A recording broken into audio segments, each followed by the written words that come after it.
On va continuer notre série sur la sécurité des conteneurs avec deux nouveaux tips pour avoir des conteneurs plus sécurisés mais aussi plus stables. Si vous n'avez pas vu la première vidéo, le lien s'affiche quelque part et vous le retrouverez dans la description. On va à nouveau utiliser une application conteneurisée d'intelligence artificielle qui utilise Python et Gradio. Vous retrouverez le code dans la description pour pouvoir reproduire les exemples chez vous. Et bien c'est parti.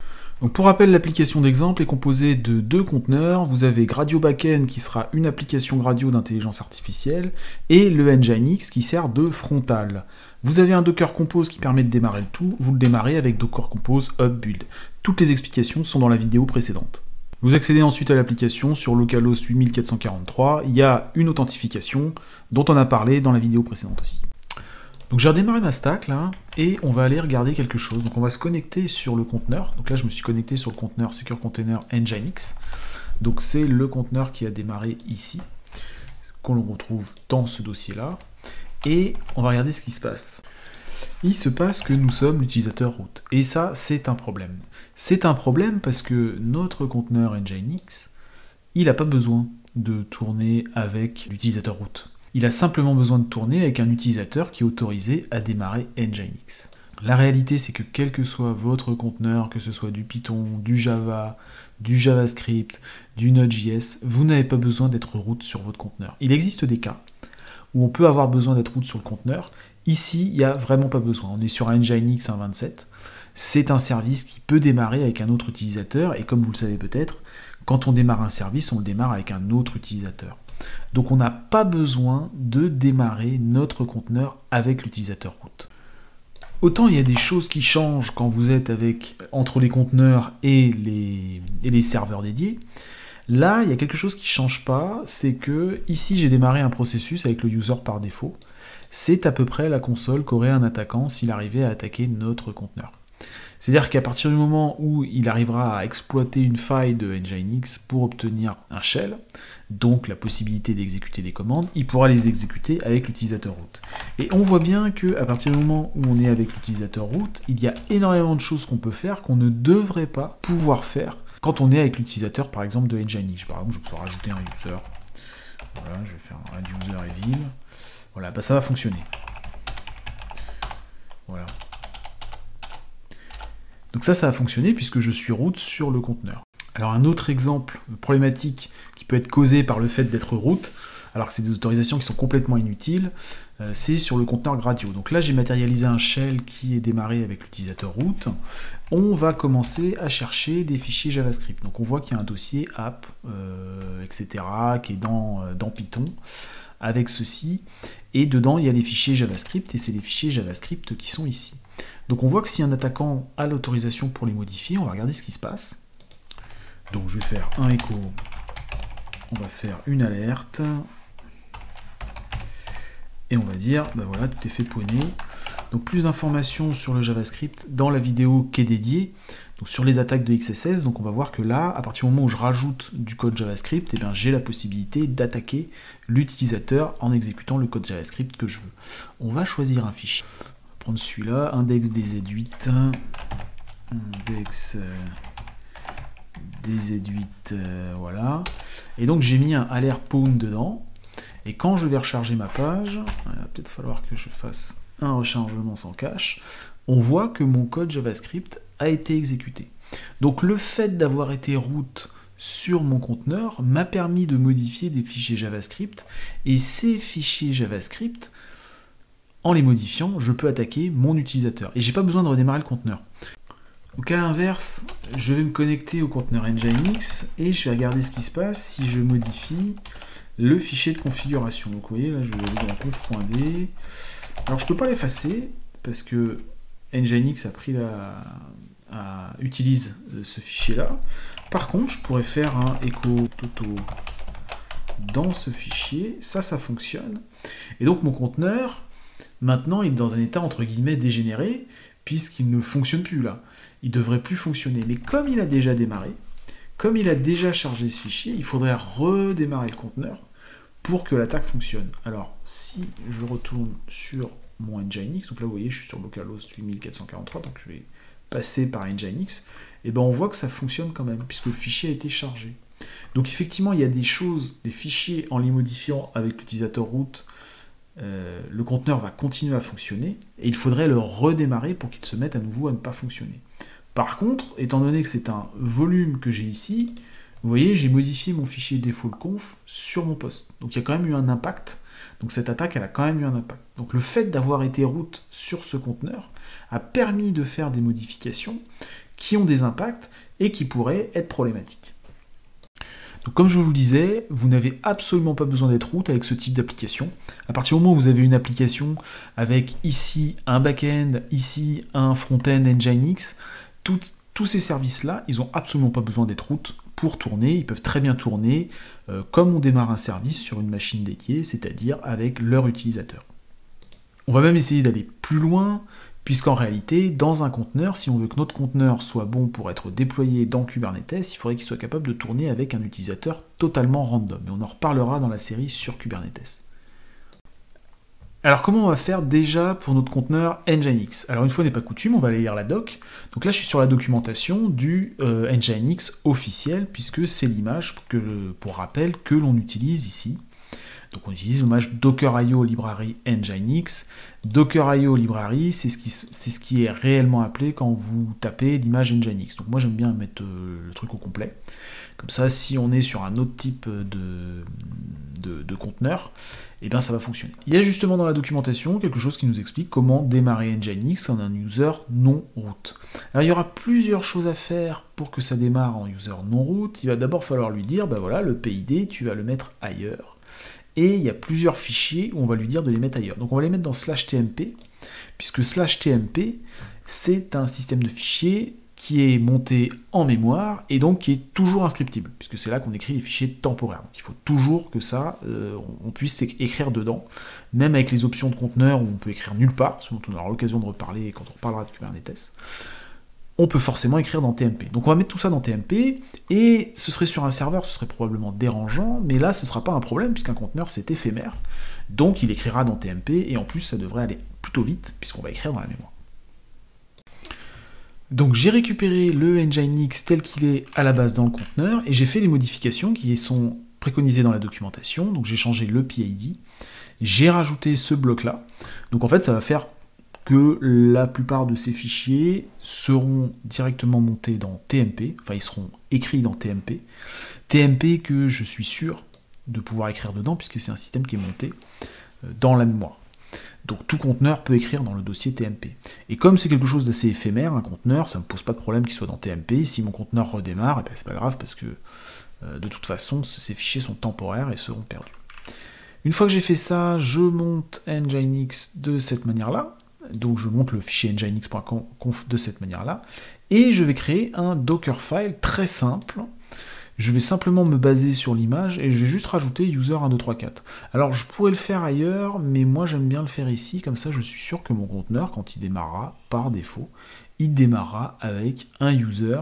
J'ai mis user1234, je suis sûr que ce user n'existe pas dans mon image, puisqu'on le verra quand on parlera de Kubernetes.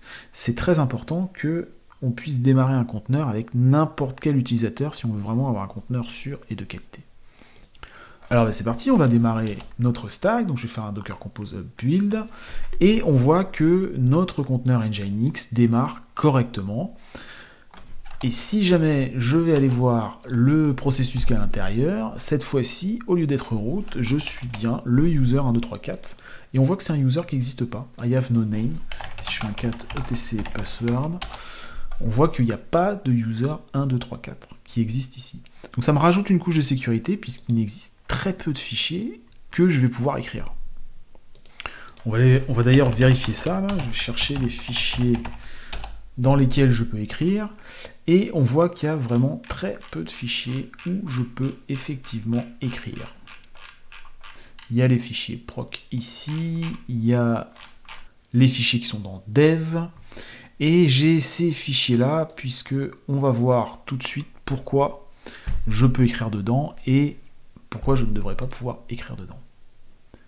Donc tout à l'heure, j'ai démarré mon Docker exec avec l'utilisateur 0 sur le conteneur Gradio, mais en réalité, il démarre avec un user par défaut, 1234. Donc si quelqu'un arrive à hacker le processus qui est à l'intérieur du conteneur pour exécuter son propre code, il se le fera avec le user 1234. Et donc si ce user 1234 est attaqué, eh bien l'avantage c'est que si je recherche les fichiers JavaScript avec ce user-là, alors name c'est comme ça, je vais prendre un fichier JavaScript au hasard et je vais essayer de le modifier. Je vais essayer d'afficher Toto dedans. Eh bien ça va pas marcher puisque j'ai un permission denied, puisque en réalité ce fichier il appartient à l'utilisateur root. Donc l'avantage de fonctionner ainsi, c'est que comme j'ai un utilisateur qui a très peu de droits, au moment où cet utilisateur est attaqué, eh bien, il pourra faire très peu de choses, et donc l'attaque sur le JavaScript que je vous ai montré tout à l'heure ne fonctionnera pas. Alors quelques tips, on ne va pas revenir sur la manière dont le conteneur est construit, mais quelques tips pour faire des conteneurs sécurisés. La première chose qu'il faut bien voir, c'est qu'il faut souvent aller voir la documentation du soft. Donc là j'ai été voir la documentation de Hugging Face, puisque le Hugging Face il a besoin d'écrire dans un dossier, donc c'est le HF Home, et pour écrire dans ce dossier-là, à la base, il est dans le dossier de l'utilisateur. Donc si vous avez un utilisateur qui n'a pas de dossier Home, ça ne va pas fonctionner. Donc il faut parfois faire des modifications, donc modifier avec des variables d'environnement les dossiers dans lesquels on va écrire. Et on les met dans TMP, qui est un dossier extrêmement éphémère, comme on a vu. Et donc en les mettant dans ce dossier, on sait qu'on va pouvoir écrire dedans. Donc je vais avoir besoin de mettre ce genre de choses. Souvent je vais désactiver des choses, personnellement je mets le mode offline par exemple, j'essaye d'éviter de lui faire télécharger des choses quand l'image est en fonctionnement, je préfère faire ça en amont ou ne pas le faire du tout. Et ensuite la chose qui est vraiment importante, c'est que le user, je ne le définis que à la fin du fichier Dockerfile. C'est-à-dire que c'est vraiment à la toute fin du fichier Dockerfile que je définis user1234. Ça veut dire quoi? Ça veut dire que toutes ces opérations, notamment les copies, je les ai faites avec l'utilisateur root. Et ça, pour moi, c'est une bonne pratique, puisque ça me garantit que les fichiers que je vais mettre dans mon conteneur, ils appartiennent à root. Mon conteneur va démarrer avec un autre utilisateur, et du coup, on ne pourra pas les modifier. Et c'est ce qui s'est passé ici. Comme mon environnement a été copié avec l'utilisateur root, j'ai la garantie qu'il appartient à root. Et en effet, on n'a pas besoin d'avoir des fichiers qui soient modifiables par l'utilisateur courant. L'utilisateur courant, il a simplement besoin de pouvoir les lire. En général, il y a très peu de cas où il faut les modifier. Et les fichiers qu'il faut modifier, on met ça dans des caches, dans des fichiers TMP, dans des dossiers qui sont dans TMP. Donc ça nous permet de savoir exactement ce qu'on a besoin de modifier et de ne pas avoir à modifier tout le reste. Donc vous voyez, j'aurais même pas eu à faire attention à ce qui se passe là-dedans. Je sais que ça appartient à root, je sais que je ne suis pas l'utilisateur root, donc je vais pouvoir les lire, mais je ne vais pas pouvoir les modifier. Alors moi, il y a encore quelque chose qui me gêne avec ce conteneur, c'est que quand je vais le déployer sur Kubernetes, il ne va pas fonctionner. Pourquoi il ne va pas fonctionner? C'est parce que je bind le port 443. Alors déjà, j'ai pas besoin de le faire. J'ai pas besoin de binder le port 443, je pourrais très bien binder un autre port sur mon Nginx, et maintenant que je fonctionne avec un utilisateur qui n'est pas privilégié, je ne devrais pas pouvoir binder ce port. Alors je peux le faire avec ma configuration Docker, et ça me gêne parce que moi je préférerais avoir un conteneur qui fonctionne sur Kubernetes. Alors, je vais déjà vous montrer ce qui se passe en rajoutant deux options à mon Docker Compose, et c'est ces options qui vont faire en sorte qu'on ne puisse plus binder sur le port 443. Donc ces options, c'est ces deux-là, capdrop. Donc je vais effacer toutes les capabilities. Alors les capabilities, ce sont des droits spéciaux que l'on va donner à un processus sur une machine Linux. À un binaire, pardon, sur une machine Linux. Alors je l'ai par exemple, si vous prenez votre binaire ping, si vous faites un getcap de ping, ping. Vous voyez qu'on a donné un droit spécial netraw à ping. Alors ping, en fait, il a besoin de forger des paquets TCP sans passer par la couche classique. L'interface pour écrire dans une socket TCP, il a besoin de forger lui-même le paquet.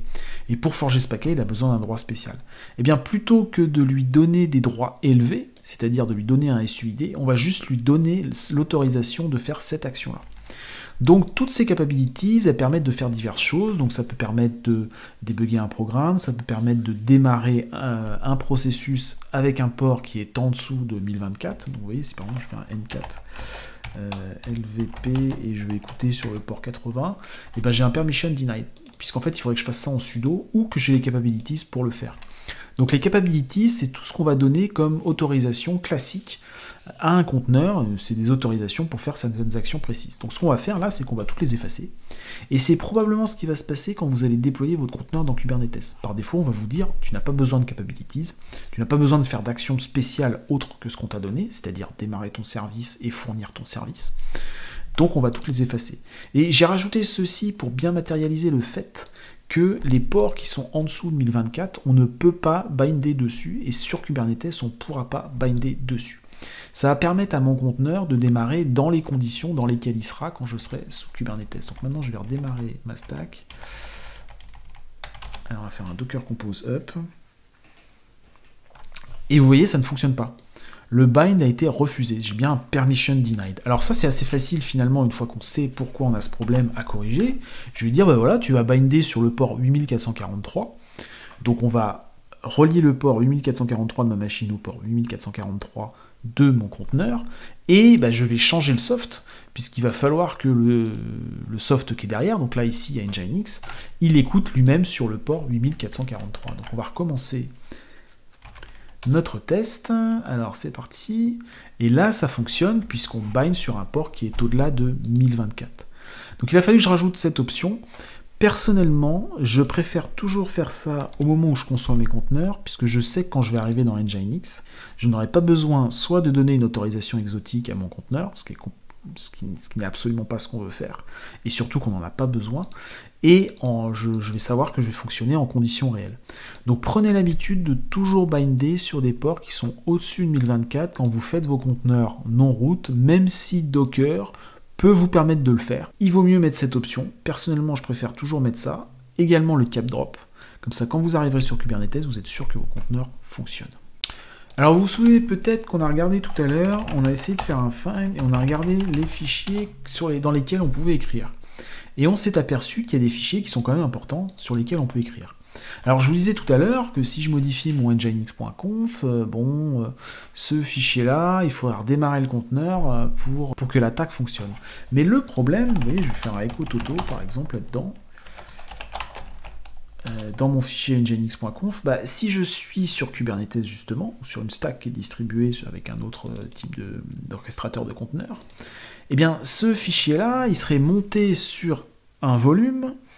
Il est monté sur un volume qui est donc un stockage cloud par exemple, et il est partagé avec d'autres conteneurs. Donc j'ai des conteneurs, ça veut dire que les conteneurs qui vont démarrer avec ce nouveau fichier vont démarrer avec un fichier qui est modifié. Moi ça me pose aussi un problème de stabilité, puisque pour moi c'est pas normal qu'un conteneur puisse modifier quelque chose qui impacte les autres conteneurs. Ça devrait être complètement indépendant. Donc là si on retourne ici, on va s'apercevoir que notre nginx.conf, eh bien il a été modifié, et donc ça veut dire que les autres conteneurs vont soit ne pas fonctionner, soit j'aurais pu modifier la configuration. Donc, par exemple, j'aurais pu rajouter un utilisateur à un autre htaccess pour m'ajouter un utilisateur qui illégitime pour me connecter au Nginx. Donc ça, c'est pas du tout ce que je veux faire, et moi je ne veux pas que ceci soit inscriptible. Alors on va déjà essayer de comprendre pourquoi on peut écrire dans ces fichiers-là. Et bien en fait, on peut écrire dans ces fichiers-là puisqu'ils sont montés comme des volumes. Donc le volume, c'est un fichier qui est ici, sur mon système. Donc là, j'ai mon nginx.conf, mon default.conf, etc. Et je vais les monter, c'est-à-dire que je vais les relier à un fichier à l'intérieur de mon conteneur. Et en écrivant ces fichiers-là, du coup, comme moi, l'utilisateur, je peux modifier mes propres fichiers, je peux faire la même chose dans mon conteneur. Alors, les autorisations des volumes, c'est toujours quelque chose d'un petit peu compliqué, on aura l'occasion d'en reparler. Là, ce qu'il faut comprendre, c'est que on a monté des fichiers, et on se rend compte que c'est des choses qu'on n'a absolument pas besoin de modifier quand on est en fonctionnement. C'est-à-dire qu'il n'y a aucune raison qu'une fois que mon conteneur est démarré, ces fichiers-là aient besoin d'être modifiés. Là, j'ai du SSL, donc j'ai mes certificats. Là, j'ai mes fichiers de configuration. Je vais avoir besoin de les modifier, moi, de mon côté, si je veux faire évoluer mon conteneur. Mais une fois que mon conteneur a démarré, il n'y a aucune raison, en cours de démarrage de mon conteneur, de modifier ces fichiers-là. Donc, ce que je vais faire, c'est que je vais rajouter la petite option qui va bien sur mes volumes. Ça aussi, on le retrouvera quand on fera du Kubernetes, c'est-à-dire que il y a des options, quand vous montez un volume dans Kubernetes, il y a l'option read-only. Et ça, c'est une option intéressante, puisque ça nous permet de déterminer, voilà, j'ai quelque chose qui ne doit pas être modifié. Et ça peut aussi vous éviter des bugs assez subtils, un processus qui fonctionnerait de façon pas correcte, qui modifierait ses fichiers, ou qui modifierait quelque chose. Et bien là, ça vous permettra d'interdire ce type de modification. On va redémarrer notre conteneur maintenant. Voilà, je redémarre mon conteneur. Et donc je vais réessayer de faire la même manipulation. Donc je vais faire un echo toto dans mon nginx.conf. Et là vous voyez que ça ne fonctionne plus, puisque le système de fichiers est en read-only. Donc là on avait encore une porte ouverte pour un attaquant qui aurait pris possession du processus et qui aurait pu encore avoir des fichiers qu'il aurait pu modifier. On a interdit ça en se disant, bah voilà, ces fichiers-là que j'ai montés, ils sont en read-only. Là, vous voyez, par exemple, j'ai un volume où je vais mettre mes modèles. J'ai aucune raison que ici on puisse écrire, en fait. Donc je vais le monter en read-only. Si je veux modifier quelque chose dans mes modèles, par exemple, eh bien, je vais rajouter mon nouveau modèle dans le modèle pass. Et je vais redémarrer mon conteneur. Ici, c'est la même chose. Si je veux modifier ma configuration Nginx, eh bien, je vais modifier le fichier Nginx et je vais redémarrer mon conteneur. Donc, à aucun moment, en cours de route, je n'ai besoin de faire des modifications. Les seuls moments où je fais des volumes et dans lesquels j'ai besoin de faire des modifications, bah, c'était si, par exemple, ici, j'avais un conteneur avec un stable diffusion et je voudrais récupérer mon travail. Donc, dans ce cas-là, je vais faire un volume avec des fichiers de sortie. Donc un réflexe, mettre en read-only ces volumes de manière à ce qu'ils ne puissent pas être inscriptibles quand ce n'est pas utile. Et ça va vous éviter des problèmes de sécurité, mais ça peut aussi vous éviter des problèmes de stabilité ou des bugs. Voilà, donc je vais redémarrer ma stack. Je vais laisser démarrer, voilà, Nginx a démarré correctement. Je vais attendre que Gradio ait bien redémarré, puisque quand Gradio n'est pas démarré, vous pouvez avoir il y a quelques secondes où ça ne fonctionne pas. Voilà, et puis je vais relancer mon test. Voilà, donc ça fonctionne. Ma stack fonctionne, donc les modifications que j'ai faites ont permis de restreindre la surface d'attaque, mais mon application fonctionne quand même. Alors elle n'est pas forcément parfaite, donc si vous voyez des petits bugs ou des choses comme ça, ou des choses qui ne fonctionnent pas quand vous l'essayez, n'hésitez pas à me le dire dans les commentaires. Eh bien merci d'avoir suivi cette vidéo. Désormais vous savez mieux comment concevoir des conteneurs plus sûrs, plus stables et qui pourront être déployés facilement de manière sécurisée dans Kubernetes. Je vous donne rendez-vous dans la suite de ces vidéos où on continuera à parler d'intelligence artificielle, de Kubernetes, de conteneurs et surtout de sécurité applicative. A bientôt.